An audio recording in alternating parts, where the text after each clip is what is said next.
Un immense printemps des eaux, une débâcle, qui va dans tous les sens, s'égare et se confond, reprend sa route on ne sait trop par quel miracle, puis s'arrête à nouveau dans les terrains profonds. Il coule de partout ces ruissellements d'hommes, des hauts plateaux, du bas pays et des névés.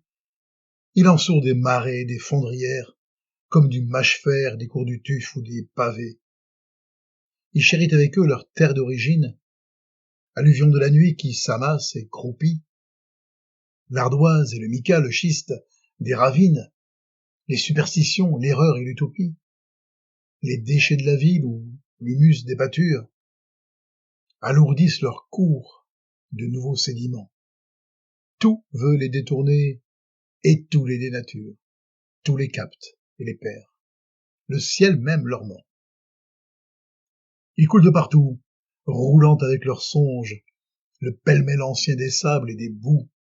Ils coulent de partout, et les plus beaux mensonges de partout débordés n'en viendront pas à bout. Ils coulent de partout dans le bruit des querelles et des divisions que l'on croit infinies. Ils prennent le chemin de la mer naturelle, où l'eau claire à la fin se rassemble et s'unit. Qu'importe les retours, les doutes, les attentes, les lacis, les refus, les craintes, les faux pas, rien ne peut arrêter ni les herbes flottantes, cette marche à la mer, ni les joncs du delta. Qui saura dire un jour l'aimant, cette attirance dont déjà si longtemps on avait dans l'idée qu'elle triomphera, dont tu sais par avance que tu l'as pour destin, qu'il t'y faudra céder. Mais devant ce danger de sève sous l'écorce, cette insurrection du cœur et des pensées, un monde en toi battait le rappel de ses forces, tout un monde saisi d'une peur dépassée. Tout ce que tu portais en toi du fond des âges, ce recommencement d'hier par aujourd'hui, et la règle établie, et le pli des usages, et dans les pas anciens les nouveaux reconduits. Ou bien c'était perdant le sens et la mesure, cet esprit de révolte à qui rien ne suffit, qui tout comme au château s'en prend à la masure, échafaudant le paradoxe et le défi. Tu te trompais facilement au tintamarre que l'ennemi déchaîne avec les mots abstraits. T'imaginais briser toi-même tes amarres et choisir les récifs qui pourtant t'éventraient. La chenille, au moment de la métamorphose, ignorant l'aile et l'air médit du firmament.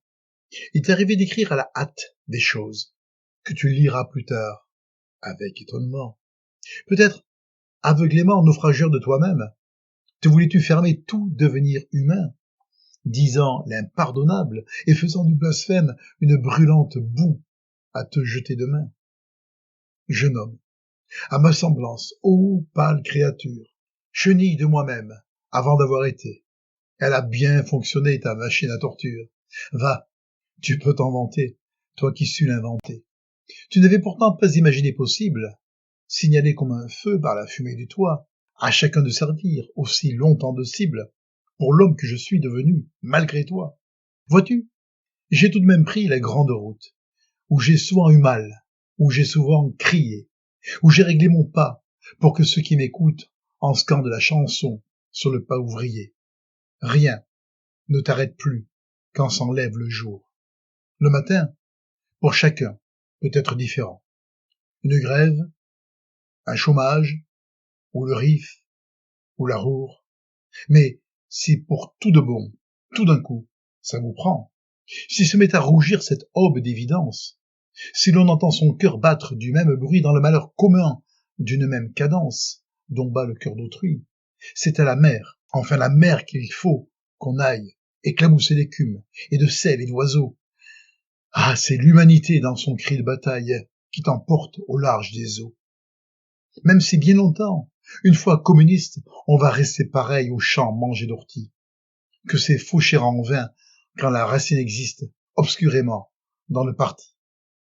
L'essentiel n'est pas ce que traînent de brume et de confusion les hommes après eux, car le soleil pour nous, et devant nous s'allume, il est mon parti lumineux.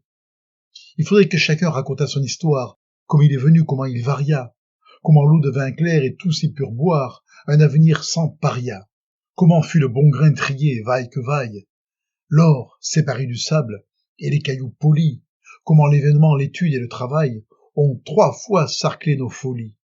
Comment notre parti, c'est demain, face à face, et l'université marchante où se marient, dans le laboratoire énorme de la classe, la pratique et la théorie. Et comment le parti, c'est le constant partage entre les fleurs à naître et les neiges d'antan, et la neuve critique et le vieil héritage dans leur équilibre constant.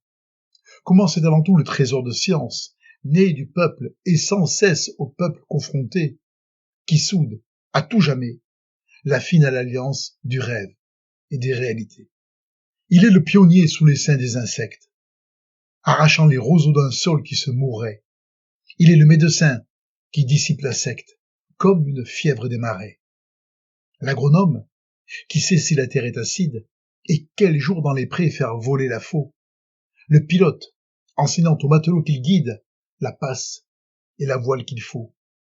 Dans la guerre que fait au peuple ce qui meurt, il est l'état-major de l'avenir, il est comme sur les sillons le geste du semeur, le stratège de ce qui naît. Entre tous les partis, il est seul de sa sorte, qui s'assigne pour but tout remettre à l'endroit. En posséder la carte, à personne n'apporte que des devoirs et non des droits. Il est le négateur éclatant du système, qui veut qu'un peuple en soi trouve son pain. Tout apprendre, organiser, se corriger lui-même, voilà sa force à lui. Au sens originel, comme au sens militaire. Il est lorsqu'il surgit au cœur du campement d'insolence que font les Césars sur nos terres, l'éclaireur, magnifiquement. C'est en vain qu'on le traque, en vain qu'on le bâillonne. Il respire le jour, au milieu de ses liens. Et Daniel, ou Péry, notre parti rayonne, le fusillé ne sert de rien. Il est le feu profond qui renaît de ses cendres, il est la vie ailleurs éteinte et qui reprend. Le soleil renaissant qu'on vit au soir descendre, car il est le bien conquérant. Il est le bien des travailleurs, et non du temple. Notre perpétuelle illumination. Notre parti qui joint la parole et l'exemple aux couleurs de la nation. De sa bouche ouvrière, il ranime les braises. Alésia, Roncevaux, Bouvines ou Valmy, il porte la leçon de Maurice Thorez parmi les frères ennemis. Il dit la France indépendante quand Kléber ralliera Jeanne d'Arc et Bertrand du Guesclin, et que l'humanité, comme elle, se libère sans faire aucun peuple orphelin. Il dit le principal, à cette heure où les armes lèvent comme un regain sur le sol allemand, que c'est assez de sang, que c'est assez de larmes, qu'aider cela serait dément. Que la grande amitié possible qu'imagine 2 peuples mitoyens, las de s'entretuer, n'est pas mise commun d'hommes et de machines pour servir à d'autres ruées. Qu'elle ne se pourrait fonder sous la menace, qui fait sur l'Orient comme sur le couchant, au pays d'Outre-Oder comme au coteau d'Alsace, tourner l'épée à 2 tranchants. D'où Liebknecht balaya devant sa propre porte. C'est de la paix qu'aux Français Rotewold déclara non, les accords de Bonn qui sur la peste morte a refait le geste de Clara. Mais vous, pour qui la France est une marchandise, monnayant l'avenir, l'honneur et le passé, vous, dont les fins de mois s'arrangent par traîtrise, il vous dit que c'en est assez. Assez mettre à l'encan la robe de la France. À la bourse d'Europe, entre des maquignons, escompter ses enfants leur force et leur souffrance, dont mère, avec toi, nous saignons. Il dit qu'avec les feux truqués d'une légende, on égare un soldat, futile, intelligent.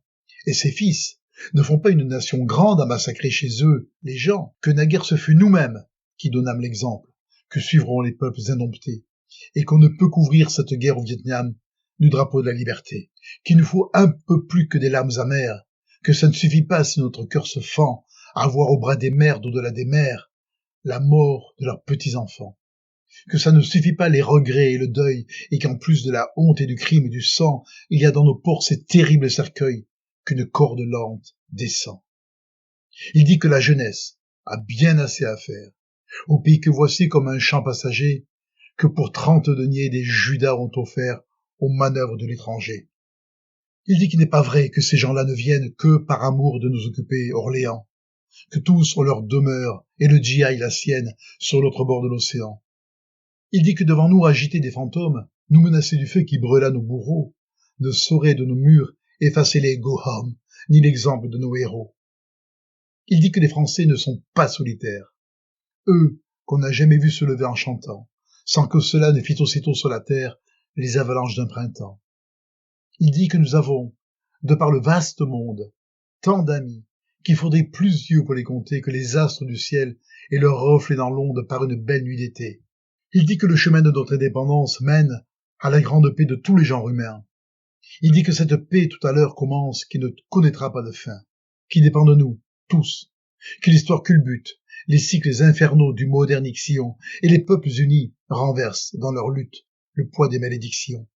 Il dit, et se sentant maître de la nature, ceux qu'à travers la nuit atteint au loin sa voix, se mettent à rêver à des choses futures, comme un rossignol dans les bois. Dans ce rêve, où la vie aux vivants est remise, voici l'homme et la femme et les enfants. Voici cette tranquillité de vieillir qu'organise à jamais la démocratie. Et c'est parce qu'il voit dans le parti l'image de ces temps sans retour, leur crainte et leur courroux, que ceux qui de la mort font leur courant usage le veulent jeter sous les roues. Mais tuer le parti, c'est l'homme dans sa chair que vous atteindriez, monstre au jour nouveau, lui faisant étouffer tout ce qui lui est cher, piétiner son propre flambeau. Quoi? De ses propres mains? Il faudrait qu'il déchire sa croyance en lui-même et ses espoirs anciens, irrémédiablement pour asseoir votre empire, rivant nos fers, river les siens. Parce que, par vos soins, une nuit volcanique empoisonne la mer, où le strontium pleut, vous croyez prendre au piège un univers panique, où meurt la vie à petit feu. Et comme les bandits perdus, à qui ne restent que les jours de la surenchère, et c'est fini, il vous faut ajouter au napalm, à la peste, l'évangile de Bikini. L'homme, ce cauchemar de partout vous en sert, et de partout les feux par vos mains allumées, dans ce monde où partout, cherchant des janissaires, vous appelez la croix gammée. Et l'homme, s'il respire, et l'homme, s'il existe, c'est donc qu'il vous résiste, il doit être abattu. Et vous avez raison, vers le ciel communiste, il se tourne quand on le tue. Salut à toi, parti, qu'il faut bien qu'on choisisse. Quand toute chose est claire et patent, le danger, ô puits qui fait la vie et fait à l'oasis entre tous le pain partagé. Salut à toi, qui dit au coureur dans sa course le message à porter, où lui-même s'instruit. Salut à toi, sagesse, à toi, fraîcheur des sources, arbre géant de tous les fruits. Salut à toi, parti qui nie à la misère et montre à l'homme frère à ses frères armés, parti que les bourreaux en vain martyrisèrent sans te prendre le grain semé. Salut à toi, phénix immortel de nos rêves. Salut à toi, couleur du cœur, force du vin, parfum, lorsque le vent du peuple enfin se lève, envahissant la vie, enfin. Salut, enfant du feu que les flammes enfantent, marin qui prie l'amour de la paix pour sextant, toi, monteur ajusteur des idées triomphantes, ô capitaine du printemps. Salut à toi, parti, ma famille nouvelle. Salut à toi, parti, mon père désormais, jante dans ta demeure où la lumière est belle, comme au matin de 1er mai.